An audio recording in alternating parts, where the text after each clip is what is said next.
মধ্যপ্রাচ্যে আবারও বাড়ছে উত্তেজনা। ইরান, ইসরায়েল, লেবানন পুরো অঞ্চল জুড়ে নতুন করে যুদ্ধের আশঙ্কা তৈরি হয়েছে। তবে সামরিক উত্তেজনার পাশাপাশি এবার আলোচনার কেন্দ্রে এসেছে আরেকটি বিষয়। যুক্তরাষ্ট্রের প্রেসিডেন্ট ডোনাল্ড ট্রাম্প এবং ইসরায়েলের প্রধানমন্ত্রী বেনিয়ামিন নেতানিয়াহুর সম্পর্কে বাড়তে থাকা দূরত্ব। দীর্ঘদিন ধরে আন্তর্জাতিক রাজনীতিতে ট্রাম্পকে ইসরায়েলের অন্যতম বড় সমর্থক হিসেবে দেখা হয়েছে, কিন্তু সাম্প্রতিক কয়েকটি ঘটনা ইঙ্গিত দিচ্ছে দুই নেতার সম্পর্ক আর আগের জায়গায় নেই। সম্প্রতি লেবাননে ইসরায়েলি হামলার জবাবে ইসরায়েলে ব্যালিস্টিক ক্ষেপণাস্ত্র হামলা চালায় ইরানের ইসলামিক বিপ্লবী গার্ড বাহিনী বা আইআরজিসি। এই ঘটনার পর পরিস্থিতি আরও জটিল হয়ে ওঠে। ইরানের বিরুদ্ধে তাৎক্ষণিক প্রতিশোধমূলক হামলা না চালানোর জন্য সরাসরি নেতানিয়াহুকে ফোন করেন মার্কিন প্রেসিডেন্ট ডোনাল্ড ট্রাম্প। মার্কিন সংবাদ মাধ্যমের তথ্য অনুযায়ী ট্রাম্প মনে করেছিলেন যে চলমান কূটনৈতিক প্রচেষ্টার মাধ্যমে একটি সমঝোতার সম্ভাবনা তৈরি হয়েছে, তাই নতুন করে বড় ধরনের সামরিক সংঘাত শুরু হলে সেই প্রচেষ্টা ভেস্তে যেতে পারে। কিন্তু ট্রাম্পের আহ্বান সত্ত্বেও ইসরায়েল পরে ইরানে হামলা চালায়। এটা অবশ্যই প্রথম ঘটনা নয়। গত সোমবার দুই নেতার মধ্যে হওয়া এক ফোন আলাপ নিয়ে আন্তর্জাতিক সংবাদ মাধ্যম এক্সিওস বিস্ফোরক তথ্য প্রকাশ করেছে। প্রতিবেদনে বলা হয়, ওই কথোপকথনের সময় ট্রাম্প নেতানিয়াহুর উপর চরম অসন্তোষ প্রকাশ করেন।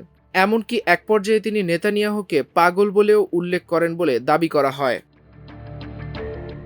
বিশেষ করে লেবাননের রাজধানী বৈরুতের দক্ষিণাঞ্চলে আরও হামলার পরিকল্পনা নিয়ে ক্ষুব্ধ ছিলেন ট্রাম্প। প্রতিবেদনে বলা হয়, ফোনালাপের সময় তিনি উচ্চস্বরে কথা বলেন এবং নেতানিয়াহুর সামরিক কৌশল নিয়ে প্রশ্ন তোলেন। পরে ট্রাম্প নিজেও দুই নেতার মধ্যে উত্তপ্ত কথোপকথনের বিষয়টি নিশ্চিত করেন। ইসরায়েলি রাজনৈতিক বিশ্লেষক ওরি গোল্ডবার্গের মতে, ট্রাম্পের অনুরোধ উপেক্ষা করে ইসরায়েলের পদক্ষেপ দুই দেশের সম্পর্ককে একটি উত্তেজনাপূর্ণ অবস্থায় নিয়ে গেছে। তিনি মনে করেন এই ঘটনার দীর্ঘমেয়াদী প্রভাব থাকতে পারে। আল জাজিরাকে দেওয়া এক সাক্ষাৎকারে গোল্ডবার্গ বলেন, জো বাইডেনের সময় যেসব পদক্ষেপ নিয়ে নেতানিয়াহু সহজেই পার পেয়ে যেতেন, ট্রাম্পের দ্বিতীয় মেয়াদে সেই সুযোগ আর নাও থাকতে পারে। তার মতে ট্রাম্প এখন মধ্যপ্রাচ্যে বড় ধরনের যুদ্ধ নয়, বরং নিয়ন্ত্রণ পরিস্থিতি এবং কূটনৈতিক সমাধানকে বেশি গুরুত্ব দিচ্ছেন।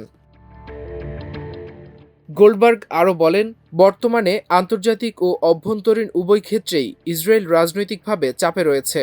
ফলে যুক্তরাষ্ট্রের পূর্ণ সমর্থন ছাড়া বড় ধরনের সামরিক সংঘাতে জড়ানো তাদের জন্য কঠিন হয়ে পড়বে।